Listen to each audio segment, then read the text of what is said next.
नमस्कार दोस्तों, स्वागत है मेरे चैनल में। अगर आपने तो हमारे चैनल सब्सक्राइब करके रखा है। ऐसे ही ताज़ा खबर लाते रहते हैं। भोजपुरी की खबर है पावर स्टार पवन सिंह की तरफ से, जो कि एक बहुत ही बवाल का ट्रेलर आने वाला है, जिस ट्रेलर का नाम है वतन। इस ट्रेलर को कब, कितने बजे और किस यूट्यूब चैनल पर रिलीज किया जाएगा, इसके बारे में बहुत ही बड़ी जानकारी देने वाला है। तो वीडियो के अंत तक बने रहे हैं। जो लोग अभी तक मेरे चैनल को सब्सक्राइब नहीं किए हैं कर लें, क्योंकि मेरे चैनल पर भोजपुरी का खबर सबसे पहले मिलता है और मिलता रहेगा।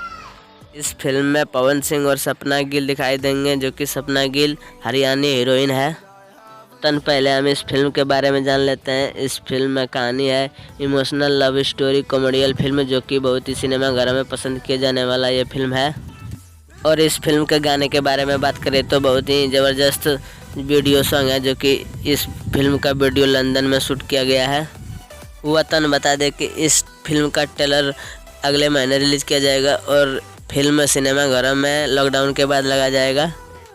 पावर स्टार पवन सिंह का खबर कैसा लगा आप लोग कमेंट में ज़रूर बताएं। और वीडियो पसंद आए तो लाइक करें, और ऐसे ही ताज़ा खबर सुनना चाहते हैं तो चैनल को सब्सक्राइब करके रखें।